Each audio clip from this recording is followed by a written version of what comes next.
En 1922 se formó la Unión Soviética, una nueva nación que tendría un profundo impacto en todo el planeta. Surgiría de los restos del Imperio ruso, tras una larga y sangrienta guerra civil. Rusia, tras la revolución bolchevique, era un país en absoluta agitación. Un brutal y sangriento choque de armas que intentaba acabar con este nuevo régimen antes de que pudiera hacerse con el control del país. Los bolcheviques triunfaron finalmente en 1922 y después vino la dura labor de intentar crear por primera vez en la historia un nuevo país socialista. De la nada, Vladimir Lenin se había convertido en el líder de la nación más grande del mundo y ahora imponía su voluntad. Lenin ganó la guerra, ganó la revolución. Lenin es una de esas figuras asombrosas que son verdaderamente decisivas en la historia. Uno tiene que entender que Lenin era un personaje autocrático, que realmente no quería que nadie le sucediera. Lo mismo le ocurrió a la mayoría de personajes autocráticos de la historia. Pero Lenin tuvo un sucesor que demostró ser el más despiadado de todos los personajes, tanto con su propio pueblo como con sus enemigos extranjeros. Tras la revolución, se percataron de que la Unión Soviética estaba rodeada de enemigos. No tenía ni un amigo en el mundo. Así lo sentían, y probablemente tuvieran razón. Su única defensa fue construir un enorme ejército con muchos tanques y muchos aviones y barcos, cosa que hicieron. Tras la Segunda Guerra Mundial, la Unión Soviética emergió como una nueva superpotencia mundial que igualaba al otrora poderoso Imperio ruso de antaño. Todos los que entonces éramos jóvenes veíamos grandes logros de la Unión Soviética. Lanzaron el satélite Sputnik, un fantástico logro científico. Llevaron al primer hombre al espacio, Yuri Gagarin, un logro fantástico. Así que la gente decía que veía a la Unión Soviética como un auténtico competidor comparable a Estados Unidos. Ahora, un siglo después de su formación, la Unión Soviética parece definir todo el siglo XX.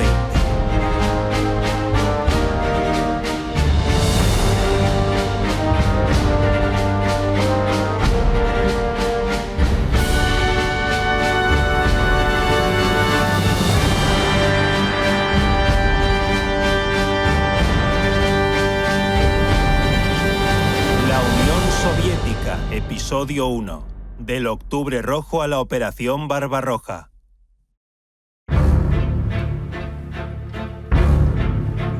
En 1917, la dinastía Romanov cayó y Vladimir Lenin y los bolcheviques consiguieron hacerse con el poder en la Revolución Rusa. Este nuevo gobierno firmó el Tratado de Brest-Litovsk con las potencias centrales, poniendo fin a la participación rusa en la Primera Guerra Mundial. Pero a pesar del fin de este conflicto, la batalla por la propia Rusia continuaría durante años. Al principio, parecía bastante sencillo. El Ejército Rojo, que era un ejército de soldados sin apenas oficiales, luchó contra el Ejército Blanco, que se podría decir que era un ejército de oficiales sin apenas soldados y quienes querían devolver a Rusia a lo que había sido antes de la Primera Guerra Mundial y posiblemente continuar con esa guerra hasta la victoria. Y entonces se complicó. Durante realmente la mayor parte de estos 2-3 años, esta lucha se lleva a cabo por el control de este vasto y completamente convulso país. Al mismo tiempo suceden otros eventos. Hay una hambruna, hay una guerra entre Rusia y Polonia al mismo tiempo, y hay un sinfín de motines, rebeliones que tienen lugar, en particular la rebelión de Kronstadt, donde los marineros de la flota se rebelaron contra el nuevo gobierno bolchevique. Así pues, este gobierno no solo lucharía por su propia supervivencia, sino que también lo haría contra fuerzas poderosas y dispares, todas ellas con un único objetivo: destruirlo. Varios grupos nacionales formaron sus propios ejércitos. Los ucranianos, los georgianos, todos lucharon. Existía un ejército anarquista que luchaba contra todos los bandos, a veces aliándose con alguno. Así que básicamente eran rojos y blancos, con otras facciones. Y por supuesto, a partir de 1919, los japoneses, los franceses, los británicos y los estadounidenses pensaron que podrían intervenir e intentar salvar la situación. Así que también había al menos 5 o 6 ejércitos extranjeros, la mayoría luchando contra los bolcheviques e intentando ayudar a los blancos. Pero al final desistieron, porque la presencia de soldados extranjeros solo hacía más fuertes a los ejércitos rojos, aumentando el sentimiento nacional entre los campesinos y los obreros. Pero aunque Lenin, como líder general de los bolcheviques, y Trotsky, como líder del Ejército Rojo, resultaron victoriosos en la Guerra Civil Rusa, fue otra figura la que realmente se impuso durante la contienda. Lenin and Trotsky are now firmly in power. The Cheka is abolished. In its place comes the OGPU, or Political Police. And to check on the OGPU, there is Rob Kreen, the Workers' and Peasants Inspection Group, whose chief is one Joseph Vissarionovich Djugashvili. Party name, Stalin. Stalin nació en Georgia, una de las áreas nacionales del Imperio Ruso. Era hijo de un zapatero. Inicialmente su intención era entrar en la iglesia. Estudió en el seminario.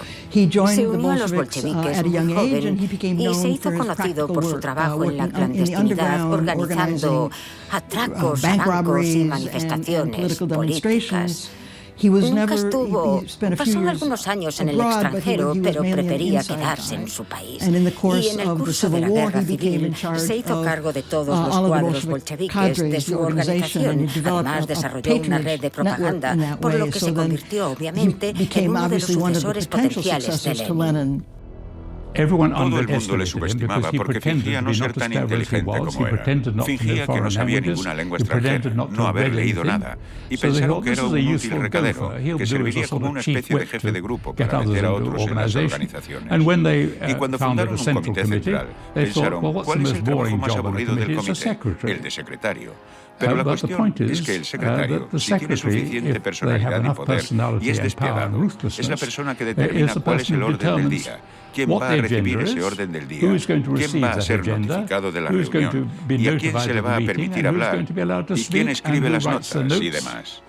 Así que, como resultado de eso, hasta el final de la Unión Soviética, la persona más poderosa era el primer secretario del Comité Central, ni el presidente ni el consejero. Y aquello fue obra de Stalin. Una de las tareas clave de Stalin en el partido bolchevique fue cómo manejar la cuestión de las distintas nacionalidades que componían el Imperio ruso en este nuevo régimen. Su interés en las nacionalidades y la creación de la Unión Soviética hizo que Lenin lo nombrara en 1911-1912 su experto en nacionalidades. Stalin fue a Viena y vivió allí unos meses y escribió un documento sobre la cuestión de las nacionalidades, el cual para él y Lenin solucionaba qué hacer con ellas. Debemos entender que el Imperio ruso era un imperio multiétnico, contaba con alrededor de 100 pequeños grupos étnicos, pero obviamente había un buen número de grandes grupos.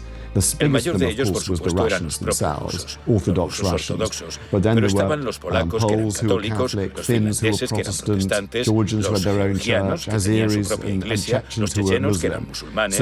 Así que la gran preocupación en el Imperio ruso era cómo derrocar al zar y cómo liberar a estos pueblos. El problema de las minorías nacionales era un asunto espinoso en toda Europa. Woodrow Wilson decidió que la solución era permitir que los grupos nacionales se autodeterminaran y crearan naciones si así lo deseaban. Rusia era un imperio multinacional, así que el problema que tenían era cómo organizar las diferentes nacionalidades, por lo que Lenin decidió que las nacionalidades debían tener sus propias patrias, que la Unión Soviética sería socialista en su contenido, pero nacionalista en su forma, y así se formaron las repúblicas siguiendo estas directrices nacionales. Así que retomó y reconquistó Ucrania y Bielorrusia. Recuperó el Cáucaso, incluida Georgia, la patria de Stalin, pero perdió los estados bálticos, los cuales se independizaron. Perdió Finlandia y Polonia. Entonces, ¿cómo iba a gestionar el resto de su imperio y qué iba a hacer con estas nacionalidades? Porque los bolcheviques apoyaron su derecho a la libertad. Y todos tenían sus propios movimientos nacionalistas y a todos les gustaba ser independientes. Esa era la gran pregunta. ¿Qué hacemos? ¿Qué tipo de nuevo país creamos para mantener estos territorios dentro de nuestro nuevo Estado bolchevique soviético y al mismo tiempo darles libertad? Aquella fue la pregunta del $1.000.000. En diciembre de 1922, la solución que promulgaron los bolcheviques fue la creación de un sistema federal de repúblicas conocido como la URSS. El nombre proviene de la Unión de Repúblicas Socialistas Soviéticas. Era una unión de repúblicas casi independientes, nominalmente independientes. Era soviética porque la estructura política consistía en consejos electos. De hecho, la palabra rusa para consejo es soviet. Y era socialista porque el Estado era propietario de los medios de producción. Para empezar, tenían la República Federal Rusa, que todavía existe. Existía la República Ucraniana, una vez que accedieron a la independencia de Ucrania, que duró hasta 1920 aproximadamente, y existía una república caucásica, que más tarde se dividió en Georgia, Armenia y Azerbaiyán. Asia Central continuó sumida en el caos hasta 1924, y los actuales están Kazajistán, Tayikistán, Uzbekistán y Kirguistán no surgieron realmente hasta mediados de los años 20, cuando se pacificaron. Existían grandes diferencias entre Lenin y Stalin sobre esta nueva unión de repúblicas socialistas. Lenin lo veía como un sistema descentralizado, en el que cada república socialista tenía un poder considerable sobre sus propios asuntos. Stalin lo concebía de forma muy diferente. Quería que se gobernara desde el centro. Quería que Rusia fuera la fuerza dominante, Moscú el poder central y preferiblemente que él mismo lo dirigiera todo. Era bastante sorprendente dado que él mismo era georgiano. Al mismo tiempo que se establecía este nuevo Estado, la salud de su líder empeoraba terriblemente. Una serie de apoplejías incapacitarían a Lenin y pronto se necesitaría un nuevo líder. Un hombre llevaba tiempo conspirando para ocupar el puesto y acabaría convirtiéndose en una de las figuras más poderosas y temidas de todo el mundo.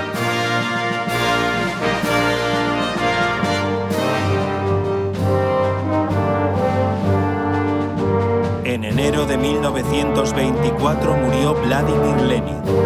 La batalla por la sucesión del liderazgo en la Unión Soviética estaba ahora verdaderamente en marcha, con un hombre, Stalin, decidido a salir vencedor. And then on January 21st, 1924, the moon-faced, balding dictator left the scene as abruptly as he had appeared. He literally died of overwork. His funeral was a monstrous affair. Hundreds of thousands queued up in the streets in 25-degree below zero weather. It seemed that everyone wanted to pay their last respects. Stalin eliminó a sus rivales sistemáticamente, con increíble ingenio y de tal forma que no supieron qué estaba ocurriendo. El gran temor de Lenin, a mi parecer, era que Stalin desarrollara un culto a la personalidad, un culto que ya se había desarrollado en torno al propio Lenin. Y de hecho, Stalin lo supo aprovechar. Construyó el culto a Lenin. Cuando Lenin falleció, se hizo cargo de los preparativos del funeral. Quería tener el control total de lo que sucediera con el legado de Lenin. Fue Stalin quien quiso que el cuerpo de Lenin fuera embalsamado, en contra de los deseos de la viuda de Lenin. Y una vez difunto Lenin, este culto a la personalidad se trasladó al propio Stalin, convirtiéndose así en una de las señas de identidad de todo su reinado en la Unión Soviética. Stalin permaneció como una especie de miembro principal en la dirección, junto con Trotsky. También participaron otras figuras importantes, Zinoviev, Kamenev y otros más jóvenes como Bukharin y Rykov, que a su vez fueron figuras clave. Pero los dos principales contendientes eran Stalin y Trotsky. Y aunque siempre se presenta como una de las grandes luchas, y fue sorprendente que Stalin ganara esta lucha por la sucesión, en realidad ya la había ganado cuando Lenin falleció. En ese momento ya era la figura principal del régimen. Había que tomar medidas radicales para detenerlo. Él ya controlaba la maquinaria del partido y el partido controlaba el país. Así que Trotsky era en realidad su competidor ideal. Era una figura tan arrogante, tan famosa, tan preeminente, estaba tan pagado de sí mismo, que creyó que no necesitaría esforzarse, que sencillamente le ofrecerían el mando. Lo primero que hizo fue decirle a Trotsky que necesitaba un descanso. De hecho, le sugirió que fuera al Cáucaso. Y Trotsky, que aunque era una figura muy poderosa, en ocasiones se ponía histérico, sufría desmayos y repentinamente se enfermaba psicosomáticamente, accedió a su sugerencia y se fue a cazar faisanes. Sin embargo, las instrucciones que Stalin envió a los lugareños fueron que no coincidiera con nadie y que no recibiera telegramas ni cartas. Así que Trotsky se perdió el funeral de Lenin. Y la verdad, la gente que se pierde los funerales se pierde la lectura del testamento y la distribución del botín. Las maniobras de Stalin durante el funeral de Lenin serían el principio del fin del papel de León Trotsky en la recién formada URSS y el comienzo de los planes radicales de Stalin para la nación. Stalin, Zinoviev, and Kamenev forced Trotsky into exile. Then Stalin overrules his two associates and ends the new economic policy. In its place come three successive five-year plans, all designed to emphasize productive capacity, especially heavy industry and power output.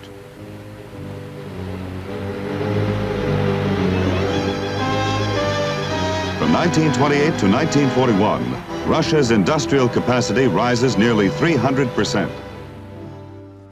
Después de la Guerra Civil, Lenin había promovido una política de compromiso económico, la nueva política económica que permitía a las fuerzas del mercado retrasar el comunismo porque el país se encontraba muy empobrecido.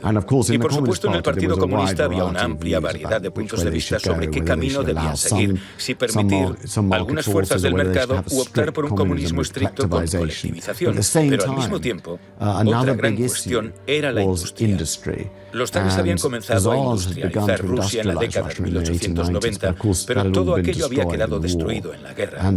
Y ahora miraban hacia los Estados Unidos, la potencia emergente, y veían aquel extraordinario milagro industrial que estaba ocurriendo gracias a la producción en masa, de modo que ellos también lo querían.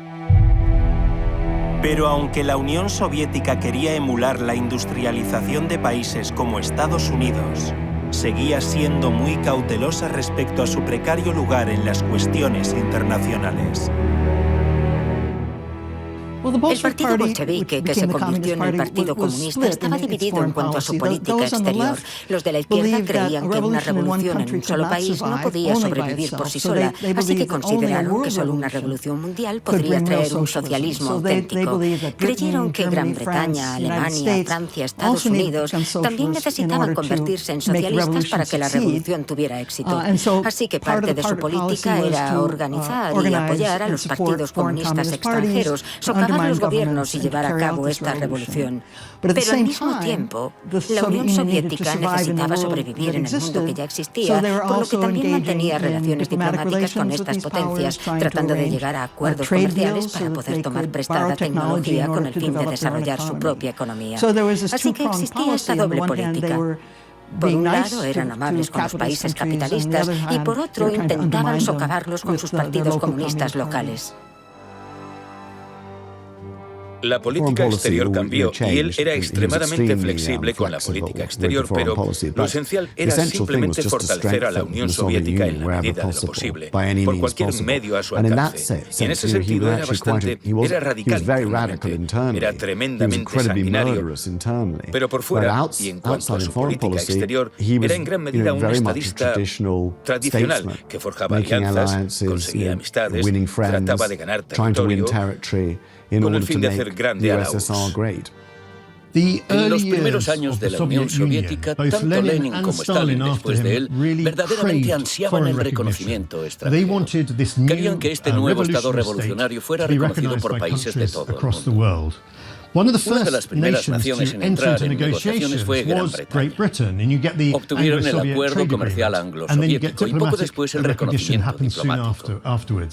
Finalmente, el propio Estados Unidos, a principios de 1930, reconocería este nuevo Estado y enviaría un embajador a Moscú. Al poco tiempo, la Unión Soviética sería reconocida por la Sociedad de las Naciones en 1934, lo que fue un momento clave para la Unión Soviética. Por fin había sido reconocida como un país oficial en la escena mundial.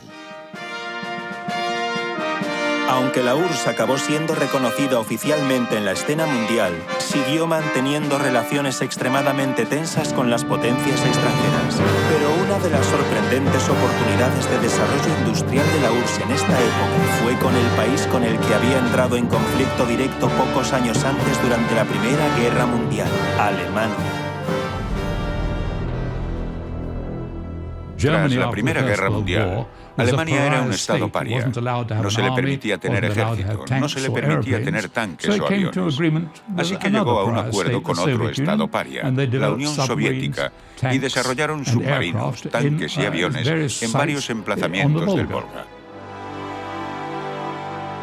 Este fue el primer país socialista del mundo, de modo que fue un gran experimento de transformación de un sistema económico. Modernizaron el país para construir presas hidroeléctricas, para levantar la economía. La élite económica soviética decidió que la planificación económica centralizada sería la forma más eficaz de movilizar los recursos. Así que el centro estableció objetivos para cada sector de la economía y se dieron órdenes a todas las áreas de la economía para cumplir con sus partes del plan. Así que inicialmente reconocieron que necesitaban construir la infraestructura y las industrias pesadas, el transporte, el sector energético y la fabricación de maquinaria, con el fin de proporcionar la capacidad para luego desarrollar la economía en bienes de consumo y una economía de base amplia. Pero todo se movilizó hacia este plan. Y así, Stalin, al final, abrazó la visión de extrema izquierda del comunismo, que era colectivizar, eliminar toda clase de propiedad, pero también convertir esto en una gran potencia y promover la industrialización. Para ello lo mejor era colectivizar los campos y las granjas, vender el grano al mercado internacional y comprar tecnología para industrializar el país. Esa fue la política que adoptó. Se trataba de una política radical. De hecho, alrededor de 1928 decidió que ese era el único camino para convertir a la Unión Soviética en una gran potencia y asegurar la supervivencia de la URSS. Así que eso fue lo que decidió hacer y lo lograría a cualquier precio. La política económica promulgada por Joseph Stalin a finales de 1920 conduciría a una hambruna a gran escala en toda la URSS.